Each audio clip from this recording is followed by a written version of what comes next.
Hello everyone, welcome back to our channel Krishlal. तो आज हम जानेंगे पराली प्रबंधन के बारे में।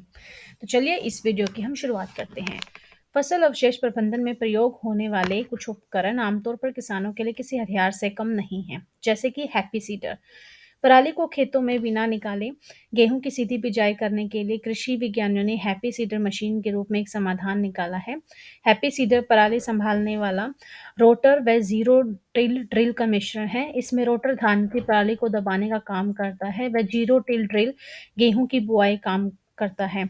इस मशीन में फ्लेल किस्म के ब्लेड लगे होते हैं जो कि ड्रिल के बिजाई करने वाले फाले के सामने आने वाली पराली को काटकर पीछे की ओर धकेलते हैं और इससे मशीन के फालों में पराली नहीं फंसती और बीज को सही ढंग से बिखेरा जा सकता है। यह मशीन 45 हॉर्स पावर या फिर इससे ज़्यादा शक्ति के ट्रैक्टर के साथ चलाई जा सकती है। यह मशीन एक दिन में 6 से 8 एकड़ की बिजाई कर सकती है। हैप्पी सीडर के कई फायदे हैं, जिसमें हैप्पी सीडर से कटी हुई पराली मल्च का काम करती है, जिससे देर तक खेतों में नमी बरकरार रहती है और खेतों में मल्च होने के कारण मिट्टी में पानी का वाष्पीकरण कम होता है और पानी की बचत होती है। मल्च मिट्टी का तापमान बरकरार रखती है, जो कि गेहूं की अच्छी उपज में सहायक सिद्ध होते हैं। इस तकनीक से बुआई करने से सिंचाई के लिए पानी की बचत भी होती है और पराली को आग ना लगाने से वातावरण दूषित नहीं होता व मिट्टी की गुणवत्ता भी बनी रहती है। Zero tilt seed drill machine. Zero tillage seed कम फर्टी ड्रिल से गेहूं की बुआई, धान की कटाई के तुरंत बाद नमी का उपयोग करके बिना जुते हुए खेत में एक निश्चित गहराई में मिट्टी के नीचे खाद या बीज को लाइन में बनाए गए कूड़ों में रखना इस मशीन का मुख्य कार्य है। इस मशीन से एक अच्छा इस मशीन से एक ही गहराई पर बीज बोने के समय पर अच्छा जमाव होता है और साथ ही साथ समय की बचत भी होती है और लाइन में फसल होने के कारण सिंचाई, निराई, कटाई आदि आसानी से हो सकती है। और इस मशीन में बीज बक्सा, खाद बक्सा और बीज की मात्रा सेट करने वाला लीवर और बीज का आकार सेट करने वाला लीवर, धरातल पहिया एवं फार का मुख्य भाग है। रोटावेटर। रोटावेटर एक ट्रैक्टर के साथ कार्य करने वाली मशीन है, जिसका मुख्य रूप से खेतों में उपयोग बीज की बुआई के समय किया जाता है।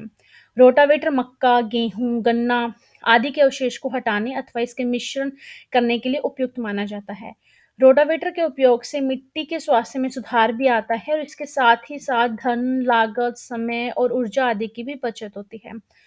रोटावेटर को किसी भी प्रकार की मिट्टी की जुताई के लिए प्रयोग किया जाता है और रोटावेटर को मिट्टी के विशिष्ट आवश्यकताओं के अनुसार समायोजित किया जाता है। इसका उपयोग किसी भी फसल के लिए विशेष रूप से उथल-पुथल के लिए किया जाता है, चाहे फसल गन्ना, कपास, केला और ज्वार आदि ही क्यों ना हो।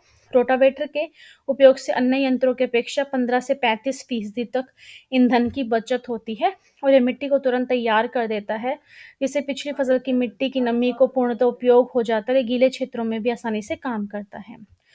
सुपर सीडर कंबाइन में कटे धान के खेतों को बिना खेत जुताई के गेहूं की सीधी बिजाई अच्छे से करती है, क्योंकि इस कृषि यंत्र में आगे की तरफ ब्लेड लगे होते हैं जो कंबाइन से कटने के बाद बचे हुए फानों को काटकर बारीक कर मिट्टी में मिला देते हैं, जिससे पराली को आग लगाने की आवश्यकता नहीं पड़ती। और इस मशीन के पीछे एक रोलर लगा होता है जो मिट्टी और फसल अवशेषों को हल्का दबा देता है और रोलर के पीछे डिस्क होती है जो लाइन बनती है और बिजाई सीधी हो जाती है। इसमें धान की कटाई के बाद तुरंत गेहूँ की बुआई की जा सकती है, जिससे धान व गेहूँ की लंबे समय की किस्में उगाई जा सकती हैं और इसके प्रयोग से मिट्टी में खरपतवार कम उगते हैं और गुणवत्ता बनी रहती है। वह सिर्फ 20 रुपए के खर्च में 1 एकड़ खेत की पराली को गलाया जा सकता है। इसके 2 फायदे हैं।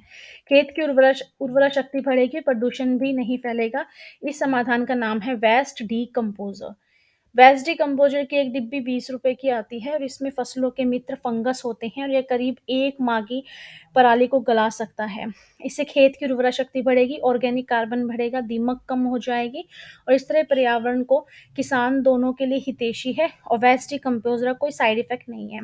इसको बनाने का तरीका होता है कि इसे इस्तेमाल करने के लिए घोल तैयार करना पड़ेगा, जिसके लिए आपको 200 लीटर पानी के एक प्लास्टिक के ड्रम डाल लें, इसमें डिकम्पोज़र की एक डब्बी ले लें और इसे ऐसे स्थान पर ढक कर रखना जहाँ धूप ना हो और 3 दिन तक पानी को दिन में 1-2 बार हिला दें और इसके बाद इसे 11 दिन तक छोड़ दें। यह डिकम्पोज़र का घोल तैयार है।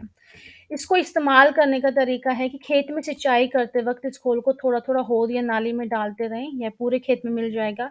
ये फंगस पराली को तेज़ी से जलाना शुरू कर देता है। ये करीब 40 दिन में पराली को सड़ाकर खाद बना देता है और इसी खोल से आप बार-बार डिकम्पोज़र तैयार कर सकते हैं। तो ये थी आज की वीडियो जिसमें हमने जाना किस-किस तरीके से हम पराली का प्रबंधन कर सकते हैं। आपको जलाने की ज़रूरत नहीं है, अगर आप जलाओगे तो उससे पर्यावरण प्रदूषण बढ़ेगा, जो कि ऐसा करना ठीक नहीं है।